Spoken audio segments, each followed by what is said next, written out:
झारखंड के घने फैले हुए जंगलों में एक ताकतवर और अक्सर गलत समझा जाने वाला जीव घूमता है। ये जंगली सुअर का इलाका है। सरंडा के घने साल के जंगलों से लेकर पलामू की ऊंची नीची पहाड़ियों तक ये जानवर इकोसिस्टम का एक जरूरी हिस्सा है। वे अकेले घूमने वाले नहीं होते, बल्कि झुंडों में रहते हैं, जिन्हें साउंडर्स कहा जाता है, जिनकी अगुवाई एक अनुभवी मादा करती है। छोटे बच्चे अपनी खास धारीदार खाल के साथ अपनी मां के पास रहते हैं, जंगल के पुराने तरीकों को सीखते हैं। ये सुअर आदतन होते हैं, मोटी झाड़ियों को पसंद करते हैं, जहां उन्हें धूप और शिकारियों दोनों से पनाह मिल सके। वे अपना इलाका बनाते हैं, अपनी मौजूदगी बताते हैं और इंसानों की नजरों से छिपी एक जटिल सामाजिक दुनिया बनाते हैं। इन जंगलों में जंगली सुअर का जीवन लगातार एक्टिविटी से भरा होता है, जो सूरज के उगने और ढलने से कंट्रोल होता है। वे मुख्य रूप से रात में एक्टिव होते हैं। जैसे ही जंगल में शाम होती है, वे अपने दिन के आराम करने की जगहों से बाहर निकलते हैं। रात की ठंडक उन्हें खाने की तलाश के लिए सही कवर देती है। उनकी ताकतवर नाक लगातार खाने की तलाश में जमीन खोदती रहती है। उनकी इंद्रियां अविश्वसनीय रूप से तेज होती है। सूंघने की तेज शक्ति उन्हें जमीन में गहरे दबे कंधों का पता लगाने देती है, जबकि उनकी सुनने की क्षमता उन्हें पत्तों में हल्की सी सरसराहट से अलर्ट कर देती है, जो एक छिपे हुए तेंदुए या ढोल के झुंड की चेतावनी होती है। ये छिपा हुआ जीवन जो पुराने पेड़ों की छांव में बिताया जाता है, उनकी शानदार अनुकूलन क्षमता और जीवित रहने की प्रवृत्ति का सबूत है। जंगली सुअर की शारीरिक बनावट शानदार होती है। एक वयस्क नर या सुअर सचमुच एक प्रभावशाली नजारा हो सकता है। एक मस्कुलर शरीर, मोटे गहरे बालों का एक मोटा कोट और नुकीले दांतों की एक जोड़ी जो उसके निचले जबड़े से ऊपर की ओर मुड़ी होती है। ये दांत सिर्फ दिखाने के लिए नहीं होते, वे शिकारियों के खिलाफ बचाव के लिए और दूसरे नरों के साथ झगड़ों के दौरान अपनी ताकत दिखाने के लिए जबरदस्त हथियार होते हैं। मादा या सुअरनी आमतौर पर छोटी होती है, लेकिन अपने बच्चों की फियर्सली रक्षा करती है। इन जानवरों की बनावट ही रॉ ताकत और झारखंड के जंगलों की जंगली बेकाबू भावना से गहरे जुड़ाव को दिखाती है। वे रॉ बेकाबू प्रकृति का प्रतीक हैं, जो दुनिया के इन हिस्सों में अभी भी फल फूल रही है। इस हैबिटेट में उनकी जगह को समझना जंगल को खुद समझने की कुंजी है। वे सिर्फ निवासी नहीं हैं, वे अपने एनवायरनमेंट के आर्किटेक्ट हैं। जमीन खोदकर वे उसे पलटते हैं, उसे हवा देते हैं और बीजों को अंकुरित होने में मदद करते हैं। जंगल के फर्श की यह लगातार जुताई बीजों और स्पोर्स के फैलाव में मदद करती है, जिससे नए पौधों और फंगी के विकास को बढ़ावा मिलता है। उनकी मौजूदगी एक स्वस्थ, काम करने वाले इकोसिस्टम का संकेत है, जीवन का एक जटिल जाल जहां हर जीव, बड़ा और छोटा, की एक भूमिका होती है।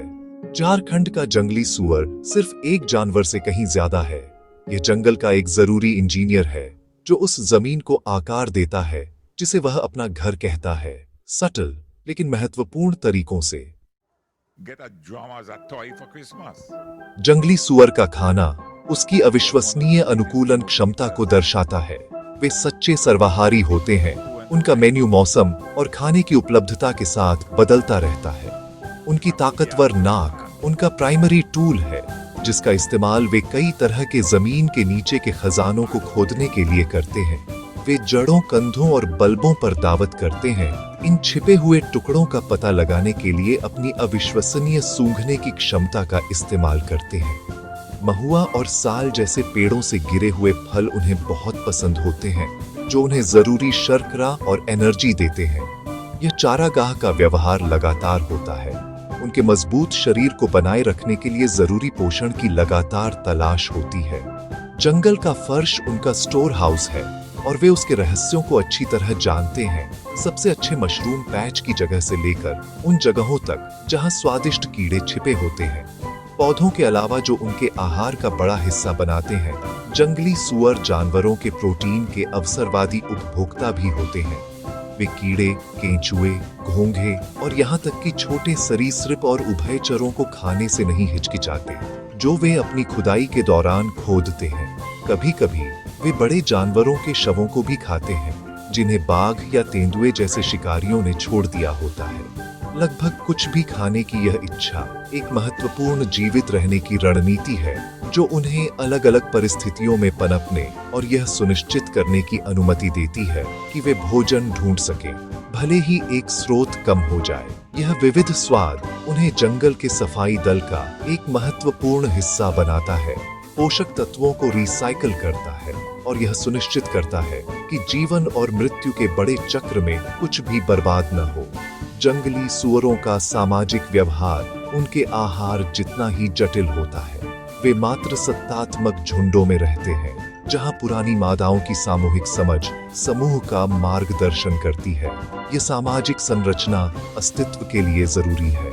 मादाएं मिलकर बच्चों को खतरे से बचाने के लिए काम करती हैं।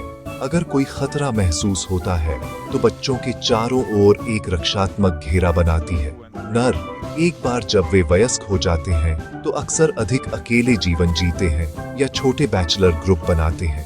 केवल प्रजनन के मौसम के दौरान झुंडों में शामिल होते हैं। समूह के भीतर संचार गुर्राहट, चीखों और बॉडी लैंग्वेज का मिश्रण होता है, एक सूक्ष्म भाषा जो सामाजिक संबंधों को बनाए रखने और आसन्न खतरे की चेतावनी देने में मदद करती है। पारिस्थितिकी तंत्र में उनकी भूमिका सिर्फ बड़े मांसाहारियों के लिए भोजन का स्रोत होने से कहीं ज्यादा है। खुदाई का कार्य, जिसे जड़ना कहते हैं, के गहरे पारिस्थितिक परिणाम होते हैं। मिट्टी का यह लगातार मंथन कुछ कीड़ों की आबादी को नियंत्रित करने में मदद करता है और जंगल के फर्श को बहुत ज्यादा कॉम्पैक्ट होने से रोकता है। अपने पाचन तंत्र से गुजरे बीजों को फैलाकर वे मोबाइल माली के रूप में कार्य करते हैं, अपने क्षेत्र में नए पेड़ और झाड़ियां लगाते हैं। यह प्रक्रिया जंगल के पौधों के जीवन की विविधता को बनाए रखने में मदद करती है। इस तरह जंगली सूअर एक कीट नहीं बल्कि एक कीस्टोन प्रजाति है, एक ऐसा जानवर जिसके कार्यों का उसके प्राकृतिक वातावरण पर असमान रूप से बड़ा प्रभाव पड़ता है, जो झारखंड के जंगलों की संरचना को आकार देता है। जंगली सूअर को एक खतरनाक जानवर के रूप में देखना पूरी तरह से गलत नहीं है। जब खतरा हो, घेर लिया जाए या अपने बच्चों की रक्षा कर रहा हो, तो एक जंगली सूअर अविश्वसनीय रूप से आक्रामक और दुर्जेय हो सकता है। एक वयस्क नर अपने ठोस शरीर और नुकीले दांतों के साथ गंभीर चोटें पहुंचा सकता है। जंगल के किनारे अपने खेतों में काम करने वाले किसान या लकड़ी इकट्ठा करने वाले लोगों को डरावने अनुभवों का सामना करना पड़ा है। ये टकराव अक्सर सूअर के दृष्टिकोण से रक्षात्मक कार्रवाई होते हैं। यदि कोई व्यक्ति गलती से अपने बच्चों के साथ एक सूअरनी के पास आ जाता है, तो उसकी रक्षात्मक प्रवृत्ति तुरंत काम करेगी, जिससे वह हमला करेगी। यही कच्ची रक्षात्मक शक्ति है जिसने जंगली सूअर को स्थानीय समुदायों के बीच अपनी डरावनी प्रतिष्ठा दिलाई है। झारखंड के जंगलों से सटे गांवों में इन मुठभेड़ों की कहानियां आम हैं। एक किसान उस समय की बात बता सकता है जब एक सूअर ने उस पर हमला किया था, जब वह उसे अपने मकई के खेत से भगाने की कोशिश कर रहा था, जिससे उसे सुरक्षा के लिए एक पेड़ पर चढ़ना पड़ा। दूसरा शाम को एक संकरे जंगल के रास्ते पर अचानक अप्रत्याशित मुलाकात की बात कर सकता है, जहां जानवर की आक्रामक गुर्राहट और रक्षात्मक मुद्रा ने शुद्ध आतंक का क्षण पैदा किया।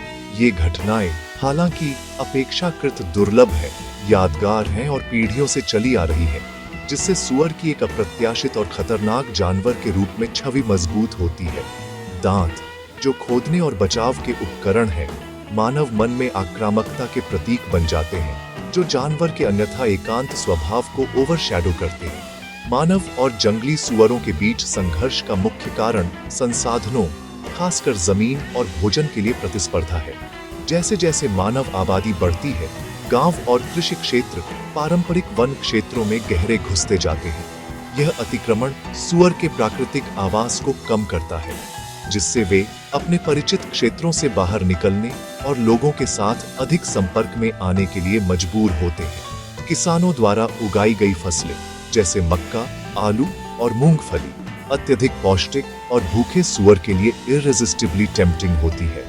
चारा खोजने के लिए प्रोग्राम किए गए जानवर के लिए पके मकई का एक खेत दावत के लिए एक खुला निमंत्रण है।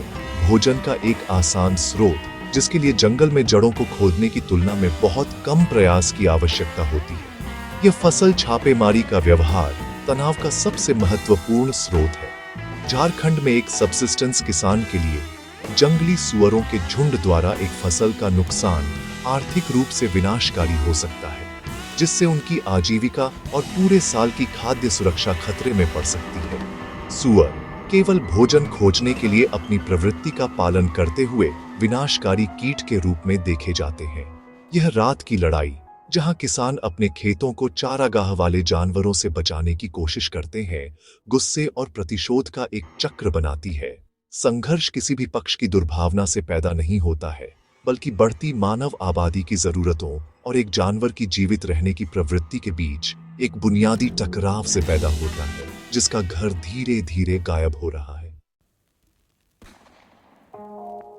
आगे शांतिपूर्ण रास्ता खोजने के लिए हमें सबसे पहले यह समझना होगा कि संघर्ष एक बड़ी समस्या का लक्षण है, आवास का नुकसान। इसलिए समाधान केवल सुअरों को नियंत्रित करने के बारे में नहीं हो सकता है, बल्कि परिदृश्य को इस तरह से प्रबंधित करने के बारे में है जो मानव और वन्य जीव दोनों की जरूरतों को पूरा करता हो। सबसे प्रभावी रणनीतियों में से एक जंगलों और कृषि भूमि के बीच बफर जोन बनाना है। इन जोन में ऐसी प्रजातियां लगाई जा सकती हैं जो सुअरों को पसंद नहीं आती, जिससे एक प्राकृतिक बाधा बनती है। इसके अतिरिक्त वन गलियारों को बहाल करना और उनकी रक्षा करना जानवरों को जंगल के खंडित पैच के बीच जाने की अनुमति देगा, बिना मानव प्रभुत्व वाले क्षेत्रों से गुजरे, जिससे नकारात्मक मुठभेड़ों की संभावना कम हो जाएगी। फसलों की सुरक्षा इस संघर्ष को कम करने का एक और महत्वपूर्ण घटक है।